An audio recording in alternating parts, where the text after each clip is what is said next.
What's going on, everyone? Welcome back to the channel, and yes, we're back. Jumping straight back onto it today. After a small unintentional hiatus due to illness and another couple of things we won't jump into at this moment in time. Just lining up other videos and future content and stuff, making sure it's going to be the best it can be, and finalising some bits in that sort of thing. So, getting into today's video, we're going to talk about why Hothatches are so popular, why we love them, and why I've always loved them. They've held a special place in my heart for a long time. So let's jump straight into the video.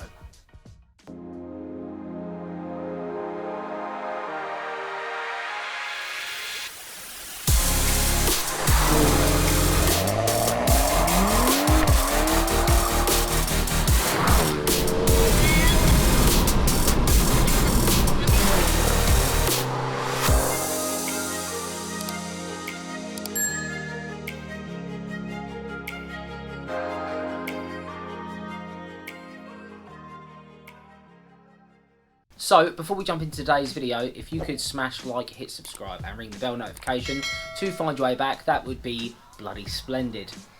So, for those of you that don't know what a Hothatch is, a quick explanation. It is basically a standard road car that has been vajazzled, if you will. It's been a couple of spicy little modifications to make it sportier in pretty much every way, in handling, looks, like stance and everything like that. Take a decent platform that's already fairly decent, make it faster, make it basically do everything better than it did initially. There's sub-genres, if you will, in the whole scene. So basically, like, when everyone says Hothatch, obviously that would cover everything from a Fiesta to a Mark 1 Golf, you know, from a Focus to an A45 AMG. So they are all Hothatches, but the subgenres internally in that kind of thing will kind of group things together. So for example, like a Super Mini would be like Fiesta ST, Clio, Peugeot 205 GTI, so yeah, 205, 207 GTI, whatever. All of those cars that are like smaller and around, you know, from like 120 to 200 horsepower sort of size. They're basically your Super Minis, like the new i20N and stuff like that. But then obviously going into the full fat Hothatch cars like a Focus RS, Focus ST, obviously Renault Megane, A45, S3 and RS3, stuff like that. So basically like the faster, more serious, bigger versions of like their younger brothers, essentially, if you get what I'm trying to say. So basically, like, a lot of manufacturers have their own versions of all of these things. So they'll have like a small, fast, nippy Hothatch, for example Ford Fiesta ST, obviously. And then as you go up to their Hothatch, their full range will be their ST and their RS. Same with Renault. Renault have got the Clio. Renault have then got obviously the full fat Hothatch, which will be the Megane. And yeah, loads of other companies that do that kind of thing. So they have a kind of smaller, less powered version, and then their full fat, big beefy power, just more serious in as a whole platform. So 95% of you watching this will already know the answer to that, but just for those people that didn't, there it is. And let's get into, first of all, why I think they're so popular, and to be fair, why they are so popular. I think I kind of brushed on it just previously about that they are basically original foundations of a car, just tightened up and tweaked to be sportier in pretty much every single way. They're faster, they handle, they'll be a bit stiffer, so they're kind of, you know, Hothatches aren't for everyone, because obviously with performance, especially when it comes to handling, they can't be too soft. So when these cars go into their stiffer settings, like when they start stiffening up suspension, anti-roll bars and just body support in general, once you stiffen the car up and it makes it handle obviously amazing, you will lose you'll get discomfort. You will lose comfort in your ride and stuff like that. So unless you have obviously adaptive suspension in some sort of way, like which a lot of modern cars do have. So we'll get into that in a moment anyway.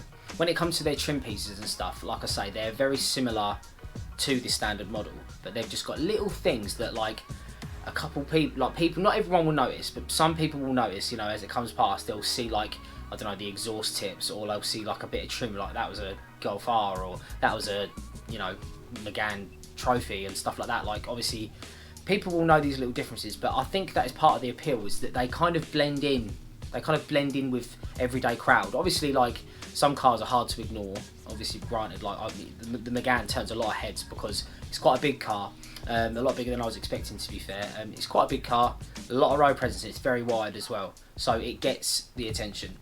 But the majority of the time, you know, like I say, people that don't care about cars, you just drive by and they don't even turn around. But people will get a glimpse of it and kind of be like, oh, hold on, and they'll get a little glimpse of it and have a little look as you go by and stuff like that.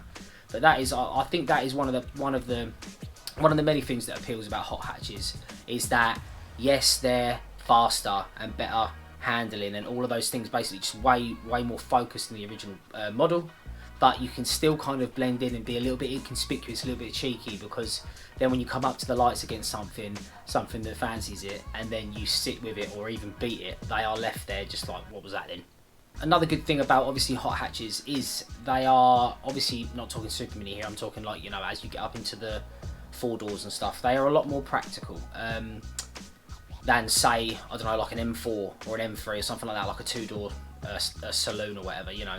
So when it comes to Hothatches and their appeal in that sense, is someone that's like got a love for cars, a little bit of a boy racer still left in them, you know, like me, you can get 4 doors, big boot, stuff like that, fairly decent MPG as well, but you don't have to sacrifice like going fast, like, and being in a fast car and something that feels serious. Like I mentioned earlier, obviously some cars have adaptive suspension as well, which is even better, because then that means that you can have the soft ride for when you're taking the kids to school or taking the dogs for a walk, you know, driving them to wherever, or you can hit then obviously the adaptive, stiffen up the suspension and then really get into it around some B roads and start smashing it. But yeah, that kind of thing where you can still be a child a little bit, a child inside that party that gets excited when you drive something with a little bit of something about it, but also be a little bit more practical for when you go shopping and stuff like that. So that's another tick in the box for the Hothatch. One thing Hothatches have managed to always do is stay exciting.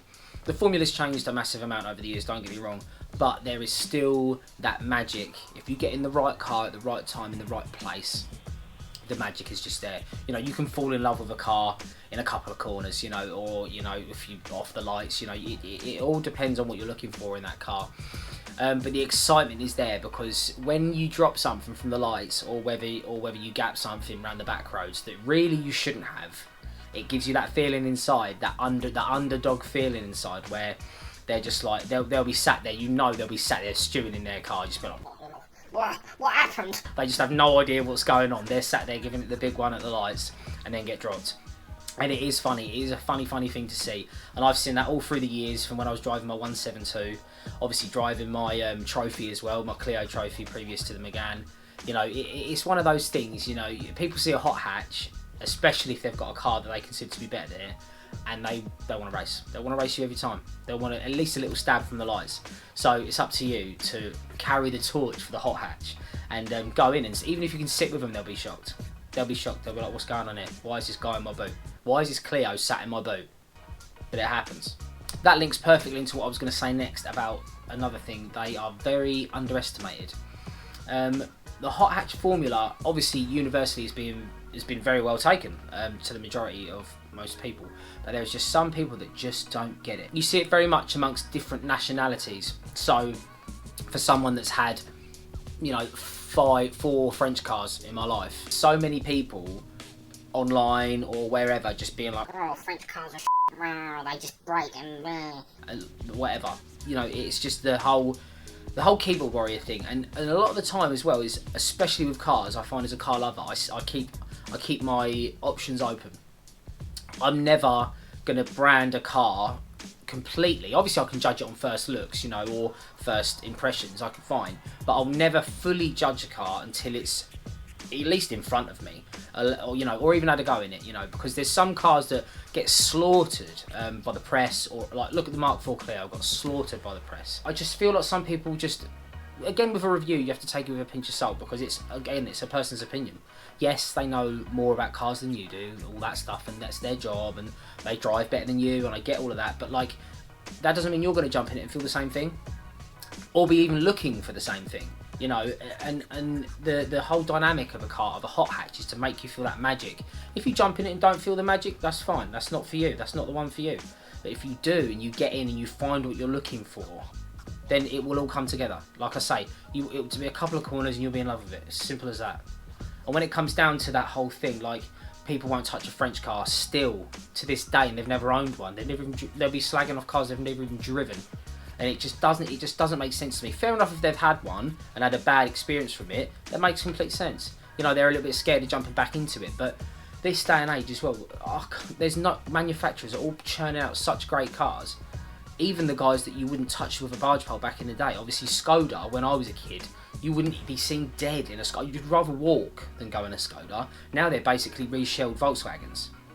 So, you know, Skodas are much more popular on the scene and stuff. You've got Kia making cars that have got 7-year warranty, 100,000 mile warranty, stuff like that.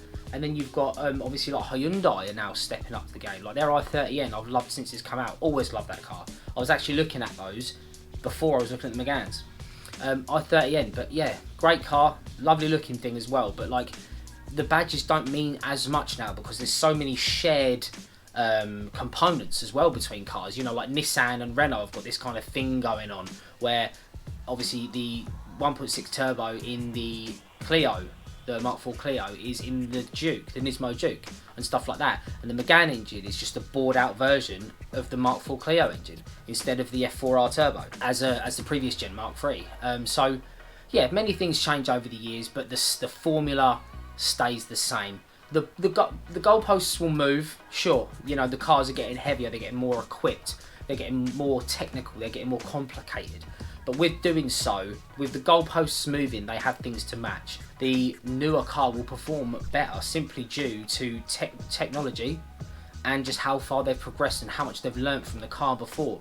They'll take inspiration, right, what did we do right on this one?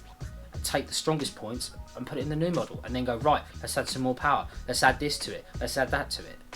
But obviously more power isn't always the key, it's the formula, like I say, and every manufacturer has their own formula. So when it comes down to stuff like that, German guys like to go fast at all times. You know, it's mainly about going quick. The Golf R, I drove one recently and I was very impressed with it. As someone that's always liked the Golf R but would never have one, I drove it and it didn't change my mind, but it made me reconsider. It made me think, you know, I can see the appeal instantly because the all-wheel drive's addictive. The launch is ridiculous. Like you do mid threes, you know, on a Golf R with a stage 1. It's mental. 0 to 60s. But yeah, you can see the appeal because it's like, it's hard to explain. It's one of those things where it doesn't excel at anything, but it's good at everything. So that's why it feels well-rounded. The one I drove was a little bit tinkered with, so it was more on 400 horsepower. Decent tyres, lowered, you know, all that stuff. So it was one of those things, yeah, with the Hothatch, it's the formula, and it's very, very easy to judge a car before you've been near one or even got in one. The feel, the visceral feel, indifference you get between cars that have a fairly similar setup is just so different. Like my Meg is so much stiffer than that Golf R, but the confidence the four-wheel drive gives you in a corner is just dangerous. You know, you have that when you just turn and pull out of a corner. Obviously, you've got the LSD and the Meg to pull you through, but when it comes to the Golf, it's just, you just fly out of a corner, just the all-wheel drive, all forwards, bang, forwards, bang, forward. It's just that forward push, that momentum. It's just such a mad feeling, especially around B roads and stuff like that. Especially if you've got a bit of confidence, you fancy really getting into it. So, if you guys think there's anything I've missed about Hothatches, get at me in the comments, because I'm looking for a conversation. I'm always looking for a conversation between myself and you guys, and I want to get your opinion. Why do you guys love Hothatches, and why do you think they're so popular? I probably have missed stuff, but I'm looking at the board behind the camera, and I've got everything that I've written down, I've said. So, gonna end the video there. Appreciate you guys' patience, and obviously I know I haven't uploaded for a long time. Yeah, no excuses, just other little bits and bobs that have been on the go at the minute, so I've been super busy, coming back off illness and stuff, so I'm back at it again now. Got loads of ideas in the pipeline, so the Meg stuff coming is going to be so good, I can't wait. Obviously just dates and stuff, we're waiting for dates now basically, long story short. We're waiting for dates, gonna get those videos nailed, get those up as quickly as possible, and then obviously so you can see the progress of where things are going in the near future. So, make sure you smash like, hit subscribe, and ring the bell notification to find your way back for all the future uploads. I'll catch you in the next one. Peace.